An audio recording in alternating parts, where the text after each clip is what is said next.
Le 7 juin 2011, 4 mois avant sa mort, Steve Jobs dévoile son dernier grand projet au conseil municipal de Cupertino. Apple's growing like a weed, and as you know, we've always been in Cupertino.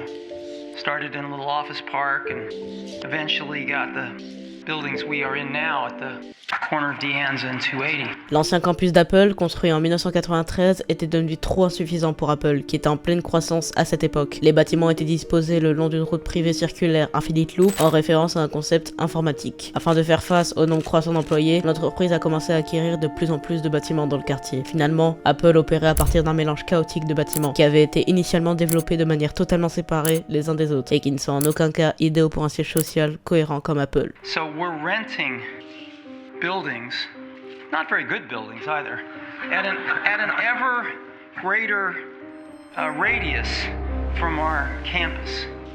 And it's clear that we need to build a new campus.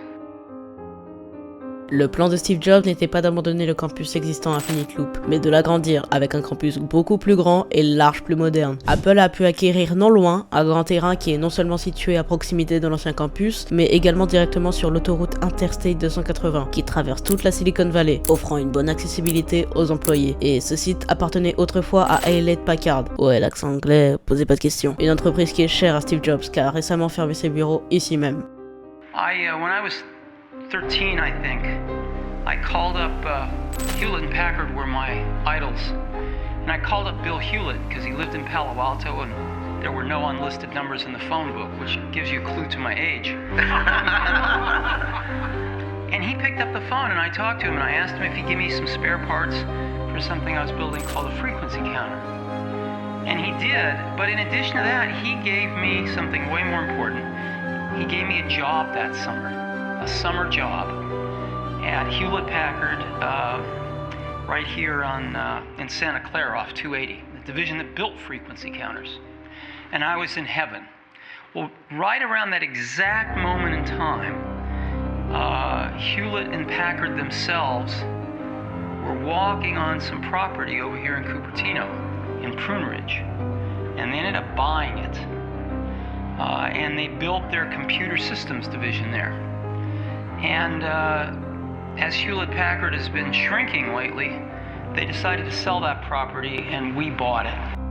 Apple a embauché le studio du design Foster & Partner de l'architecte britannique Norman Foster, l'un des architectes contemporains les plus influents au monde. La carrière de Foster a débuté dans les années 1970 lorsqu'il s'est fait connaître en créant des bâtiments influencés par les machines qui empruntent des éléments du design industriel pour un look moderniste. Son approche évolua au fil du temps, adoptant une esthétique beaucoup plus fluide et beaucoup plus moderne, qui est parfaitement en phase avec la philosophie d'Apple. Et lors de la conception du nouveau campus d'Apple, Steve Jobs s'impliqua personnellement dans la conception du bâtiment, aux côtés de Norman Foster qu'on a vu avant, et de Johnny Ive, le directeur du design de chez Apple, qui avait travaillé chez Apple depuis la fin des années 90 et qui était pas mal réputé dans le domaine de la conception de produits que Foster l'était dans le domaine de l'architecture. Ce fut donc le début d'un partenariat privilégié de talents exceptionnels.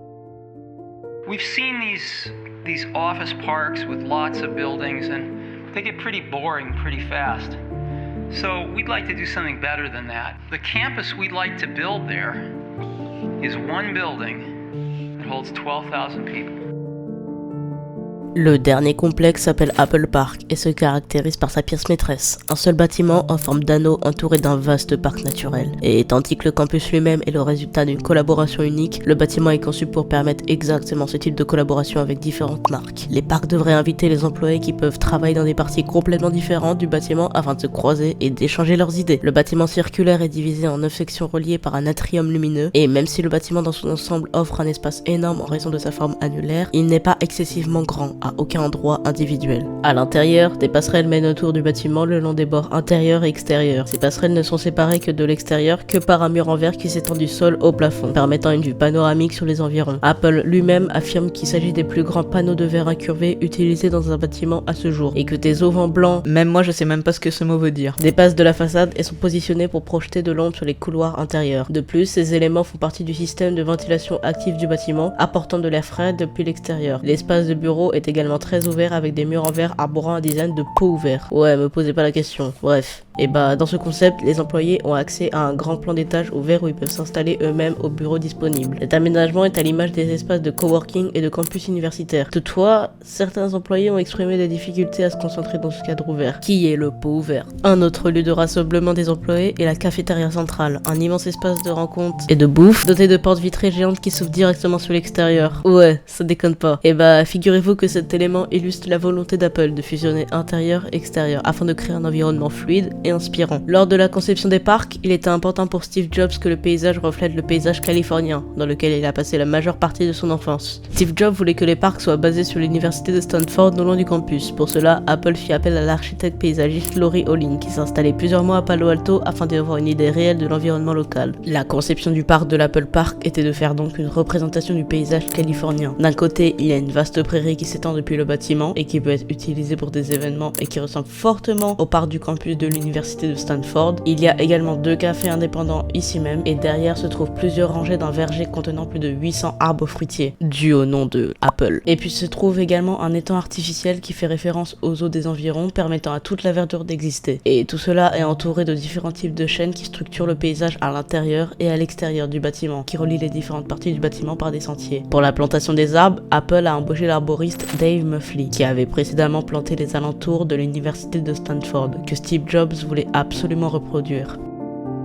Today, about 20% of the space is landscaping. Most of it is a big asphalt parking lot. We want to completely change this, and we want to make 80% of it landscape. And the way we're going to do this is we're going to put most of the parking underground.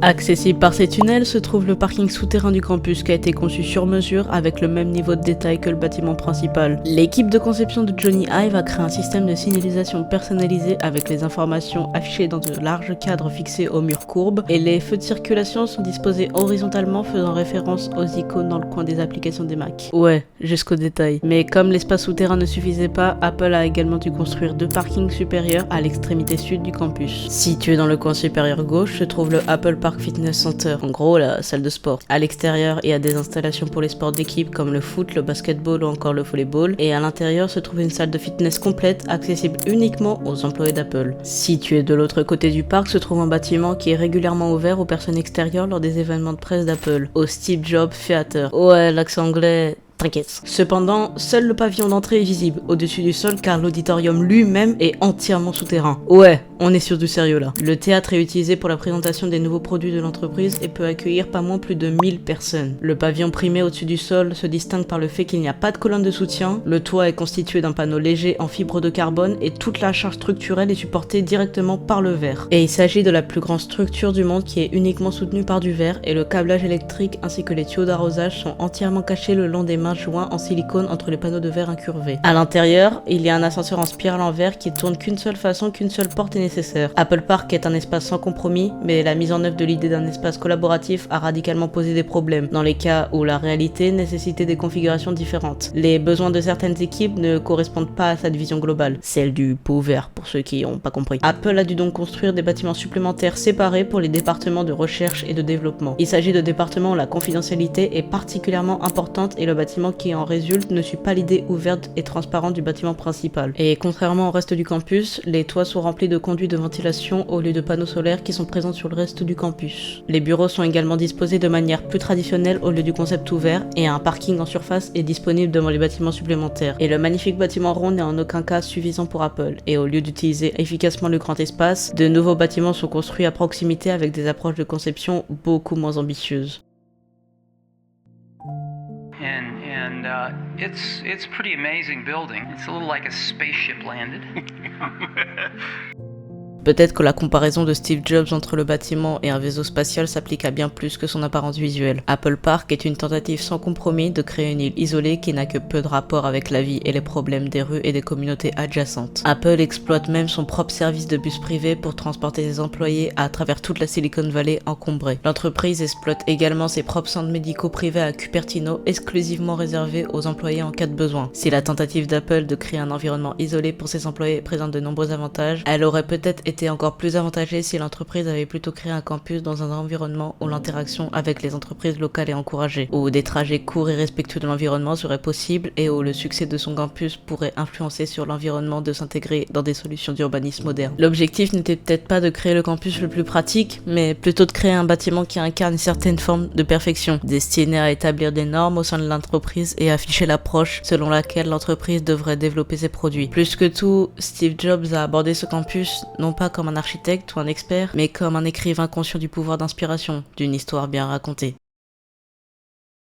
I think we do have a shot of building the best office building in the world.